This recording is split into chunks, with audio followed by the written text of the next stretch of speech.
आइए जानते हैं कैसे एक लड़के ने घर में ही बना डाली टाइम मशीन। माइक मार्कम 21-22 साल का एक लड़का था और इलेक्ट्रिकल इंजीनियरिंग की पढ़ाई किया करता था और इसमें इसे बहुत मजा आता था। मतलब लड़का पूरी तरह से इलेक्ट्रिकल इंजीनियरिंग में डूब चुका था। माइक अपने घर में छोटे मोटे जुगाड़ बनाता रहता, जिसकी वजह से उसका घर किसी कबाड़ खाने से कम नहीं लगता। वैसे मैं आपको बता दूं, माइक टाइम मशीन नहीं बना रहा था, वो तो बस गलती से बन गई थी। कैसे बनी मैं बताता हूँ। माइक इलेक्ट्रिकल इंजीनियरिंग पढ़ रहा था, जिसके लिए उसको बहुत सारी इलेक्ट्रिसिटी चाहिए थी, तो बिना ट्रांसफार्मर के इलेक्ट्रिसिटी पूरी ना होने वाली थी, इसलिए माइक ट्रांसफार्मर से जुड़े एक्सपेरिमेंट करता था। सन 1995 में माइक जैकब्स लैडर नाम के एक डिवाइस पर काम कर रहा था। यह डिवाइस हाई वोल्टेज और हाई फ्रीक्वेंसी का इस्तेमाल करके एक ट्रेवलिंग आर्क को क्रिएट करता है। माइक बड़ा जैकब्स लैडर बना रहा था, तो उसके लिए उसको ट्रांसफार्मर भी बड़ा चाहिए था।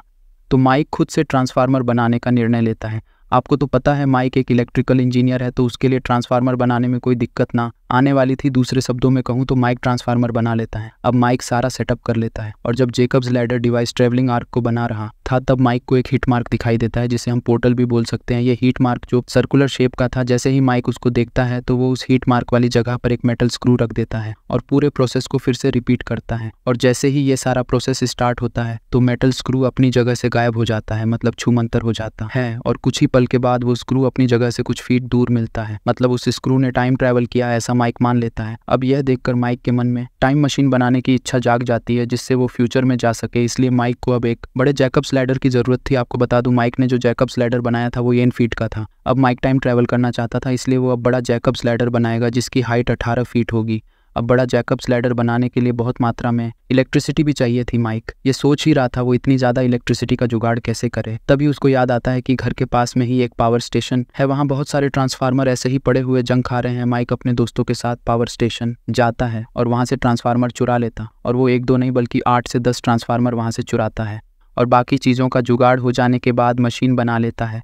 और जैसे ही वो मशीन स्टार्ट करता है, उसकी मशीन में से चिंगारी निकलती है और सब कुछ बंद हो जाता है। माइक को ऐसा लगता है उसके घर का मेन स्विच उड़ गया है, लेकिन ऐसा नहीं हुआ, बल्कि माइक ने तो पूरे शहर की लाइट उड़ा दी थी। माइक का पड़ोसी जो पुलिस को बता देता है कि मेरे घर के पास ही में एक सन की बहुत सारे ट्रांसफार्मर के साथ कुछ गड़बड़ी कर रहा है। पुलिस आती है, माइक के घर में बहुत सारे ट्रांसफार्मर और उसके घर की कूड़े जैसी हालत देखकर समझ जाती है यहाँ कुछ तो लोचा हुआ है। पुलिस माइक को पकड़ लेती है और कोर्ट ले जाती है। माइक जज को बताता है, मैं इलेक्ट्रिकल इंजीनियर की पढ़ाई करता हूँ और वो सब कुछ जो उसने किया। जी हाँ, माइक जज के सामने टाइम मशीन बनाने की बात को कबूलता है। जज को लगता है बालक पर पढ़ाई का कुछ ज्यादा ही प्रेशर है, इसलिए वो बहकी बहकी बातें कर रहा है। जज माइक को वार्निंग देकर छोड़ देता है, लेकिन उस हादसे के बाद माइक तो फेमस हो गया था, जिसकी वजह से माइक को यूएस के सबसे फेमस रेडियो शो में बुलाया जाता है और अब माइक से कुछ सवाल जवाब पूछे जाते हैं। माइक से पूछा जाता है, जब मशीन स्टार्ट हुई और उसने चिंगारी जली तो क्या तब स्पेस पोर्टल भी खुला था? जिसके जवाब में माइक कहता है, हाँ स्पेस पोर्टल खुला था और उसमें हमने बहुत सारी चीजें भी डाली थी जो कुछ टाइम बाद कहीं और जाकर गिर रही थी। रेडियो शो वाला बंदा जो माइक से सवाल पूछ रहा था, वो माइक से पूछता है, क्या तुम फिर से टाइम मशीन बनाना चाहोगे? जिसके जवाब में माइक बोलता है, मैं बनाना तो चाहता हूँ, लेकिन मेरे पास पैसा नहीं है।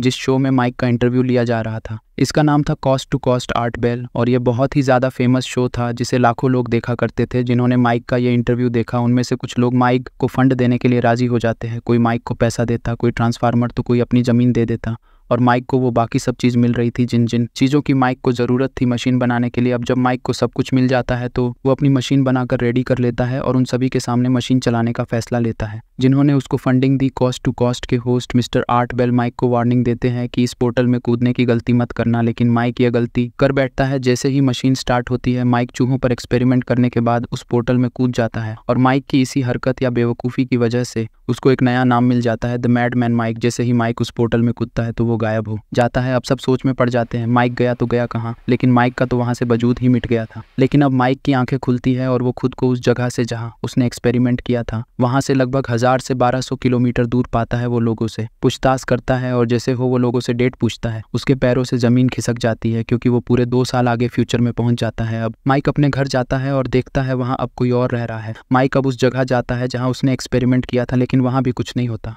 फिर माइक एक बार और उसी show Coast to Coast Art Bell में जाता है। शो के होस्ट माइक से पूछते हैं, तुम कहाँ थे 2 साल से? माइक बोलता है, मैं तो कुछ ही सेकंड के लिए ही गायब हुआ था और 2 साल बीत गए। यह बात उन लोगों तक पहुंचती है जिन्होंने माइक को फंड दिया था। वो लोग माइक को फिर से फंड देते हैं, लेकिन इस बार माइक सेफ्टी के लिए शील्ड बनाता है जो एक कैप्सूल जैसा होता है, जिसे फैराडे केज बोलते हैं। माइक मशीन स्टार्ट करता है, पोर्टल खुलता है। माइक अपने मोबाइल के साथ फैराडे केज में बैठता है और पोर्टल में कूदता है और गायब हो जाता है। उसके बाद माइक का क्या हुआ, वो कहाँ गया, आज तक किसी को नहीं पता। अगर आपको यह वीडियो अच्छी लगी तो चैनल को सब्सक्राइब और वीडियो को लाइक ज़रूर करें।